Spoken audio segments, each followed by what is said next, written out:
They say winter storms bring more than just a cold.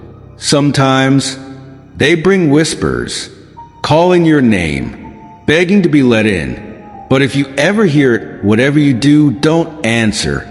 Sudden whisperer, let me in. The winter of 1998 was one of the worst in Alaska's history. Blizzards raged across the landscape. Temperatures plunged below minus 40 degrees Fahrenheit, and entire towns were cut off from the world. Dr. Evan Carter, a 42-year-old climatologist, had been stationed at an old research facility in the middle of nowhere, studying extreme weather patterns. His colleagues had left 2 days earlier, just before the storm hit, leaving him completely alone. At least, that's what he thought. It started with a whisper in the wind, faint and distant, almost blending into the storm. At first, he ignored it, dismissing it as the howling of the snow. But as the night deepened, the whispers grew clearer, more distinct. And then one terrible moment made his blood run cold. The whisper called his name. Evan sat up straight, his heart pounding. No one else was supposed to be out here. He moved to the window, pressing his face against the frost-covered glass. But all he saw was an endless stretch of white. His hands trembled as he reached for his radio, hoping to contact the main station. But all he got was static. A thick unease settled in his stomach. He tried to push it aside, telling himself it was just exhaustion. But then he heard something even worse, footsteps. Slow, deliberate crunching in the snow just outside his door. His breath hitched. He grabbed a flashlight and crept toward the window, shining it outside. The beam cut through the darkness, landing on something that made his skin prickle. Footprints leading to the station, but none leading away. His stomach twisted. No one could have walked here. The storm had made travel impossible. So where had they come from? A terrible thought clawed its way into his mind. What if they were never human to begin with? That night, Evan tried to sleep, but just as his eyelids grew heavy, the tapping started. A soft, rhythmic tap, tap, tap against his bedroom window. He froze. His room was on the second floor. There was nothing outside but the wind and skeletal trees. The tapping grew louder.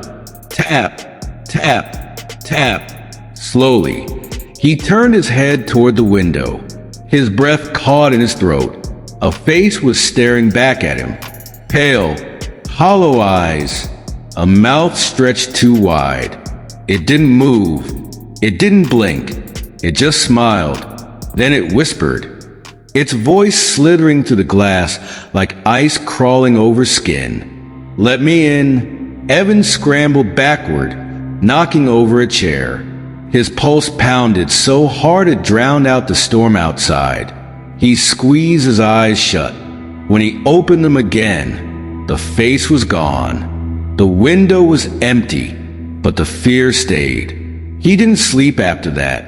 Instead, he sat by the fire, gripping the old hunting knife he had found in the storage closet. Every so often, he would glance at the window, expecting the face to return. It never did, but something far worse took its place. At dawn, Evan decided to try the radio again. The static crackled for a moment, then a weak voice cut through. Dr. Carter. Come and repeat. Dr. Carter, do you copy? Relief flooded his chest. He grabbed the radio. Yes, this is Dr. Carter. I need help. There's something here. A long silence followed. Then the voice came back. This time, softer. We know. Don't open the door. A chill that had nothing to do with the weather crept up Evan's spine. He swallowed hard, staring at the door. He hadn't planned on opening it, but now that the voice had warned him, why did it feel like something was already inside? The next night, the snowstorm worsened. The fire flickered, casting long shadows across the walls. Evan sat in silence, his ears straining for any sound. That's when he heard it. The door handle rattled. He froze.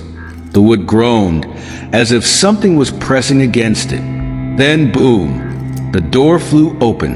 A gust of icy wind roared inside, sending papers and books flying. Evan shielded his eyes, but when he looked again, his stomach twisted in horror. The doorway was empty. No footprints. No figure.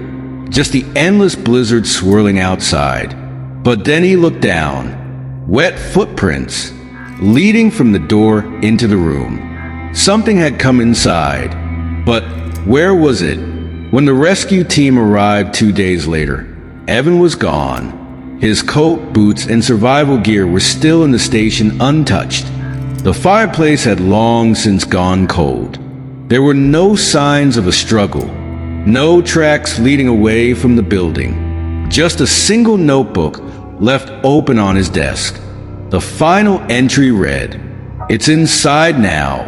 It knows my name. It's whispering it over and over. I can hear it smiling. I won't let it take me. If anyone finds us, don't listen to the whispers. Don't say your name out loud. And for God's sake, never let it in." The official report claimed that Evan Carter had wandered into the storm, lost and disoriented, that he had succumbed to the cold, buried beneath the snow. But the locals, they tell a different story. They say that every winter, when the first storm of the season rolls in, people hear voices in the wind, whispering, calling their names. And if you ever hear it, don't answer, because Evan Carter never left that station. And now, he's looking for someone else to take his place. If you enjoyed this terrifying tale, make sure to like, subscribe, and share your own chilling experiences in the comments below. And remember, if something knocks at your window in the middle of a snowstorm, never let it in.